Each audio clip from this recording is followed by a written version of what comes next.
43 वर्ष झाली मी केवळ करमणूक करतोय आणि त्या बदल्यामध्ये पैसेही घेतले, तुमचं प्रेमही घेतलं.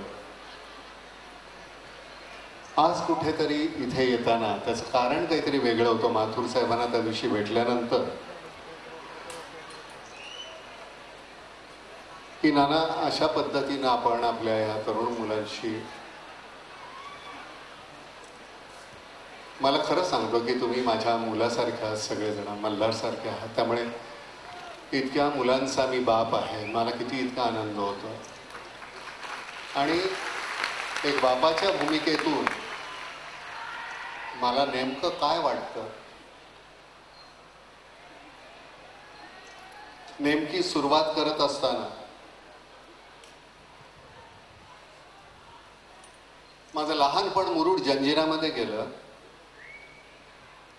1ली ते 5वी 6वी. मुरुड जंजिरा हा सगळा इलाका मुसलमान आणि हिंदू. माझ्या मुरुडमध्ये आज तागायत, मी आज 64 वर्षाचा झालो, आज तागायत तिथं हिंदू आणि मुसलमान या बाबतीत कुठलीही गोष्ट घडलेली नाही. तिथे फक्त तो सगळा दोन्ही मिळून एक समाज म्हणून वावरत राहिले.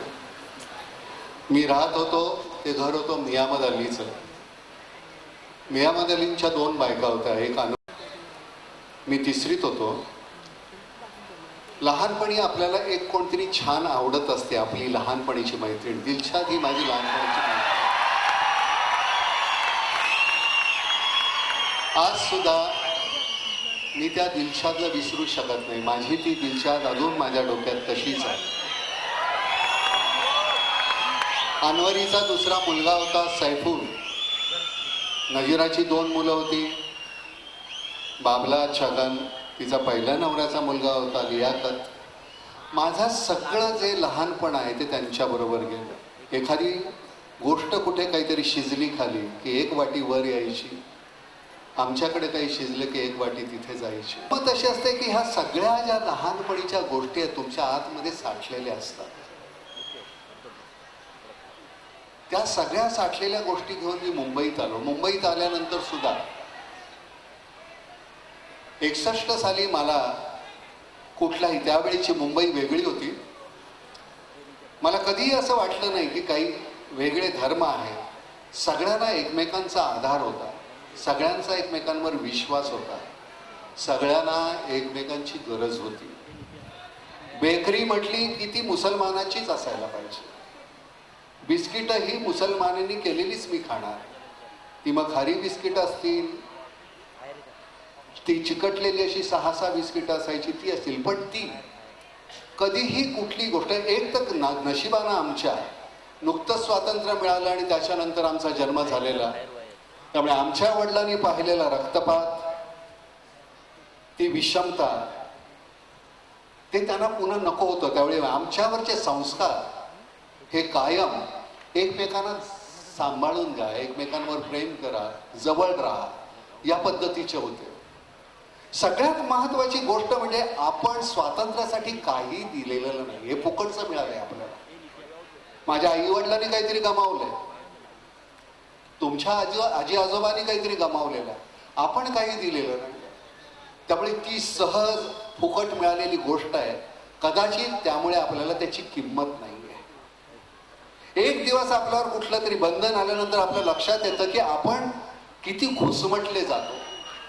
आपल्या ह्या सगळ्या वाडवडिलांनी कशी वर्ष काढली असतील, ही 150 वर्ष. आणि म्हणून मला असं वाटतं की माझ्याकडे एक माध्यम आहे की ज्या माध्यमाद्वारे मी माझी सगळी घुसमट काढू शकतो. मी नट आहे, मला बोलता येतं, मला सांगता येतं, मला एक चित्रपट आहे. मी क्रांतीवीर करतो त्यावेळी मी वेगवेगळ्या पद्धतीनं माझे संवाद बोलतो, मी सगळं काढतो माझी भडास. तुम्ही कसे काढणार? तुम्हाला काढण्यासाठी काहीतरी लागतं. ही ऊर्जा, ही ताकद आहे. ही ताकद कुठेतरी अशी कोंडलेली आहे, त्याला कुठेतरी एक मार्ग लागतो. मला नाही वाटत की माझी ओळख, मी काय घालतो, मी काय दिसतो, कसा आहे, मी सरतेशेवटी काय करतो, माझ्या इथे प्रत्येक, मी कुणालाही सांगणार नाही तुम्ही हे करा आणि तुम्ही हे करू नका. वांडपणा मीही केला, वांडपणा आपण सगळेच करतो. या वयात वांडपणा नाही करणार तर कधी करणार वांडपणा?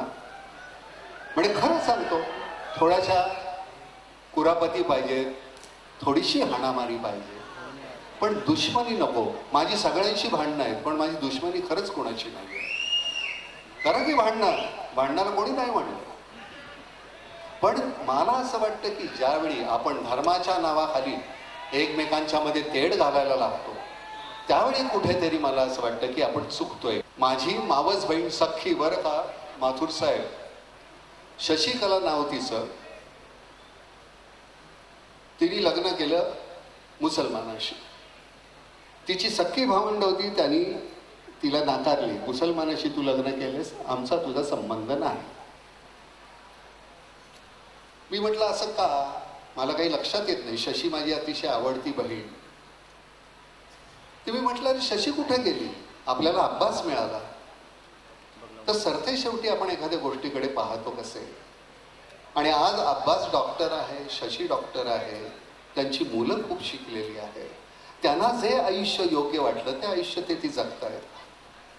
मी त्यांच्यावर प्रेम करू शकतो का? हो, मी करू शकतो. ते करतात का? हो, करतात. अजून काय लागतं? जगत असताना अजून याच्या पुढे किती जगणार? 25 वर्षाचे झालो, 30 वर्षाचे झालो, अजून 50 वर्ष. 50 वर्षातील 25 वर्ष तर झोपण्यात जाणार, राहिली 25 वर्ष. त्या 25 वर्षात किती दुश्मनी करणार? अरे प्रेम करायला अपुरं पडणार आहे हे 25 वर्ष. कशासाठी करायची? मला असं वाटतं की एक माणसाला वाचवण्यामध्ये, म्हणजे मी शपथ घेताना मी फक्त एवढी शपथ घेईन की मी आयुष्यात एकाला कोणाला तरी वाचवेन. म्हणजे मारण्याचा तो प्रश्नच येत नाही. कशासाठी मारायचं? काय गरज आहे? मला एखादा कोणीतरी चुकीचा एक काहीतरी एक येतो, माझे शिवाजी महाराज, त्यांच्याबद्दल कोणी वाईट लिहिलं नाही. माझे शिवाजी महाराज इतके नाही येतो लहान की कोणीतरी वाईट लिहिलं म्हणून त्यांची सगळी प्रतिमा डागाळते. ते तिथे आभाळातच राहणार आहेत, इतकेच मोठे राहणार आहेत.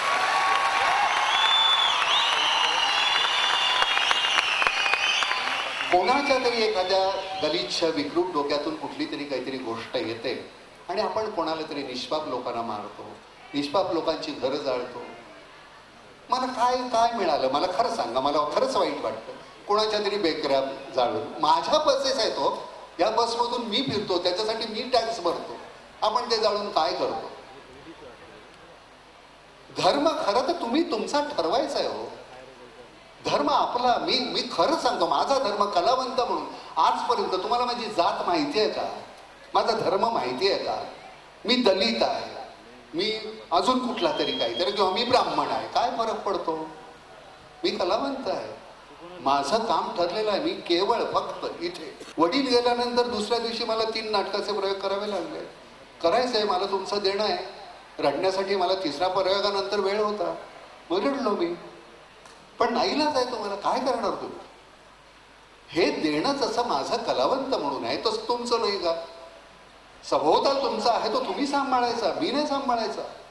आजपर्यंत मला कधी कुठल्या बॉडीगार्डची गरज लागली नाही. माझे बॉडीगार्ड तुम्ही असता.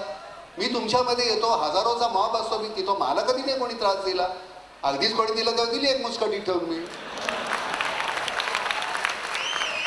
पण सरते शेवटी सगळे प्रेम करणारेच असतात हो.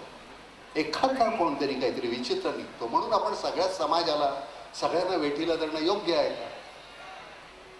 किती छान पैकी नाना पाटेकर डायलॉग म्हणतात, अमुक म्हणतात, तमुक म्हणतात. नाही रे बाबा, डायलॉग नाही आहे, ती इथे घुसमट असते अशी, बेंबीच्या देठापासून येतं सगळं. रडायचं असताना त्यावेळी मी खोटा रडत नाही, मला नाही ग्लिसरीन घालावं लागत डोळ्यामध्ये. त्याचं कारण खूप काहीतरी आतमध्ये तुंबलेलं असतं, घुसमटलेलं असतं. ते बाहेर येताना मग ते डोळे वाटे बाहेर येतं, तुम्हाला वाटतं वा वा काय ऍक्टिंग केली, पैसेही मिळतात, नावही मिळतं, आणि सगळा निचरा सुद्धा झालेला असतो. काय करणार मला सांगा? हे सगळं चाललेलं असताना इतकं शांतपणे राहता येईल का? ज्यांचे डोळे खरंच कोरडे राहतात ती कमाल आहेत माणसं. काही मुठभर माणसं असतात राजकारणी, जी तुम्हाला कुठल्या तरी कारणावरनं भडकवत असतील, त्यांची गचंडी धरा की. निष्पाप लोकांना कशाला ऐका?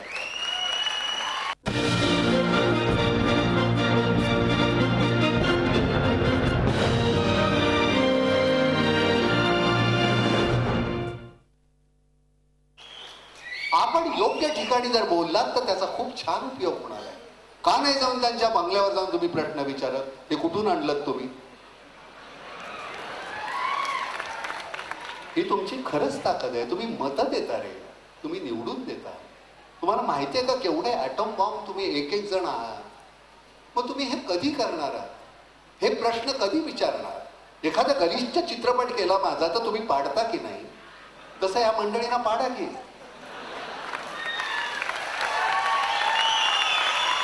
काय जे काही चांगलं आहे ते करण्याची जबाबदारी माझ्यावर कोणी टाकली? तुम्ही टाकली. का मला हे करावं असं वाटतं? मला का असं वाटतं कालच्यापेक्षा मी आज बरं करावं? मला इथं टिकून राहण्याची इच्छा नाही आहे. 42 वर्ष तुम्ही खूप प्रेम केलं, अजून काय पाहिजे मला? पण अजून जर काही करावं असं वाटत असेल, या माध्यमातून मी तुमच्या समोर आल्यानंतर बोलत असताना मला खरं वाटतं, इथून वाटतं की वा, आज काहीतरी बरं वाटतंय. खूप दिवसांनी मला कुठेतरी माझ्या मंडळींशी बोलता येते. माझी मुलं माझ्याकडे, तुम्ही इतक्या संख्येनं आलेल्या आहात, बसायला तुम्हाला जागा, अजून काय पाहिजे रे? काय कुठला कोण श्रीमंत आहे माझ्या इतका सांगा? याच्यापेक्षा मोठी श्रीमंती काय असते? मी कुठला विद्वान लागून गेलो असं कुठलं म्हटलं अगदी बोधामृत तुम्हाला पाजणार होतो. पण मी काय मोडकं तोडकं बोलेन ते ऐकायला आलात ना तुम्ही. हा काही नट म्हणून नाही, हा चेहरा घेऊन मी 42 वर्ष वावरलो. तुम्ही मान्य केलात तो चेहरा. माझ्यापेक्षा किती देखणी मुलं बसलेली आहे तिथे. तर सरते शेवटी तुम्ही दिसता कसे हे महत्वाचं नाही, म्हणताय काय, करताय काय, काय हवंय तुम्हाला. तुमच्यातला प्रत्येक जण इथे, मोदी तिथून उठून पंतप्रधान होतात. एवढा मोठा. शरद पवार एक शेतकऱ्याचा मुलगा असतो, तर शरद पवार होतो माणूस. नाटक सिनेमामध्ये काम करावंसं वाटायचं त्याचं कारण माझे वडील हे माझ्या थोरल्या भावंडांवर जास्त प्रेम करतात असं मला वाटायचं. एकदा मी नाटकामध्ये काम केलं 4थीत असताना, आणि ते बघायला वडील मुंबईहून मुरुडला आले. मी म्हटलं माझ्या वडिलांचं लक्ष माझ्याकडे वेधण्यासाठी ही सगळ्यात चांगली गोष्ट आहे, आणि म्हणून मी नाटक सुरू केलं. ते नाटक जे सुरू केले ते आज स्वतः आत्ताचं करतोय ते नाटक नाही आहे, हे खरं आहे. तर सरते शेवटी एक माध्यम लागतं. तुमची ही ऊर्जा तुम्हाला माध्यम पाहिजे रे. ते सगळी घुसमट तुमची निघणार कशी? एखादा दगड उचलतो आपण, खरंच सांगतो ना, सगळेच लेचे पेचे असतो कुठेतरी आतमध्ये. म्हणून मी मगाशी म्हटल्याप्रमाणे आपण त्या मंत्र्यांना नाही विचारायला जाणार, आणि मग कुठेतरी तो असा सगळा तुंबलेला राग असा कुठेतरी घेतो, दगड मारतो एक आतमध्ये, हा हा हा छान, एक काच फुटल्याचा तो आवाज येतो. खरं तर ते आपण आपल्या नपुसकत्वावर मारलेला दगड असतो, आपल्या षंडत्वावर मारलेला दगड असतो. तो निचरा आपल्याला वाटतो ते आपलं षंडत्व असतं. असं नाही, आपण त्याच्यापेक्षा खूप मोठे आहोत. आपण खूप काहीतरी कमावणार आहोत. आणि माझा जसा मला ते केनेडीनी म्हटलं म्हणून नाही की मी देशासाठी काय करतो हे महत्वाचं, देश माझ्यासाठी काय करतो हे महत्वाचं नाही. माझ्यामुळे, तुमच्यामुळे मला पुण्यातला अमुक, आणि हे केवळ पुणे किंवा मुंबई किंवा ह्याच्या पुरतं मर्यादित नाही. तुमचा धर्म हा सगळा धर्म तुम्ही घरात ठेवायचा. रस्त्यावर बाहेर पडल्यानंतर आपण फक्त भारतीय आहोत. कुठलाही धर्म रस्त्यावर येता कामा नये. शिवाजींचा जय जयकार मी घरामध्येही करू शकतो, पण शिवाजीची ऊर्जा मी अंगात घेऊन रस्त्यावर यायला पाहिजे. आणि ती ऊर्जा जर माझ्यामध्ये बाणत असेल तर मग अजून काय पाहिजे? त्याच्यासाठी मग नुसतेच झेंडे मिरवण्याची काही गरज नाही आहे.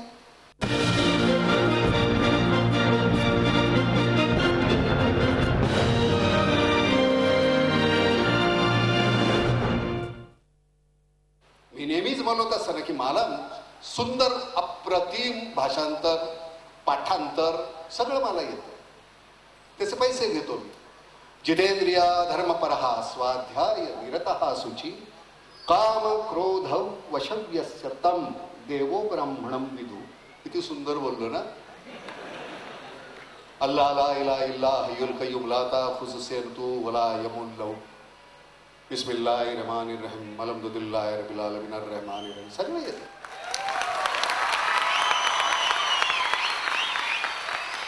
सरते शेवटी ओम भूर्भुवस्वः बिस्मिल्लाहिर्रहमानिर्रहीम. सगळे आरोह अवरोह तसेच आहेत. सगळे देव तसेच आहेत. सारखं रोज जाऊन आपलं टण केलं आणि तो पण कंटाळतो.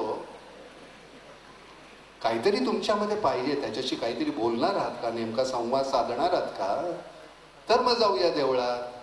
नुसता एक आपला काहीतरी रतीब टाकायचा म्हणून जाण्यात काही अर्थ नाही आहे. मला साईबाबा घरी भेटायला येतात, नमस्कार करतो मी, त्याच्यासाठी शिर्डीला जावं लागत नाही. सरते शेवटी मी देव आहे हो, तुम्ही सगळे देव आहात, आपण देव आहोत, आपल्यामध्ये तो अंश आहे. एकदाच फक्त तिथे शेवटचा हिशोब, आणि ते करण्यासाठी त्याच्या आधी सगळी ही जबाबदारी तुम्हाला टाळून चालणार नाही. मोठं व्हायलाच पाहिजे, समाजाचं देणं द्यायलाच पाहिजे. उपकार नाही करत आपण, खूप काहीतरी घेतलेलं आहे आपण. मी करेन, मला करायला आवडेल, कारण तुम्हीच दिलेलं आहे, माझ्याकडे काहीच नव्हतं.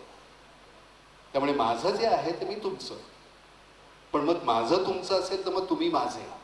मी म्हणतोय ते लक्ष द्या, अमुक करा तमुक करा नाही, काय करायचंय ते तुम्हाला माहिती आहे, काय नाही करायचं तेवढं लक्षात ठेवा, बाकी काही नाही. मी खरं सांगू का, मी इथे खूप दिवसांनी असं मिळालेलं आहे. मी मगाशी म्हटलं माथुर साहेबांना, साहेब किती वेळ बोलू, मला इथे कितीही वेळ बोलत राहील. सरते शेवटी ठेवून जाणारी गोष्ट एकच आहे, इथे कुठेतरी तुम्ही उरला पाहिजे, तो रुजला पाहिजे. ते रुजणं जे आहे तेच महत्त्वाचं. तुम्ही तसेच रुजाल. खूप मातीतली मुलं आहात तुम्ही. पुन्हा एकदा नव्यानं अशा कार्यक्रमासाठी नको आपण भेटायला, हा कार्यक्रम वेगळ्या कारणासाठी होता. पुढच्या वेळी नुसतं मनमुराद तुमची नुसती करमणूक करायची. मग तुम्ही जसं म्हटला तसाला एक मच्छर आदमी गोईजडा बना देता है, काय करणार. सुबह घर से निकलो भीड़ का हिस्सा बनो, रात को घर जाओ दारू पियो बच्चे पैदा करो, सुबह तलक फिर एक बार मर जाओ, क्या करे.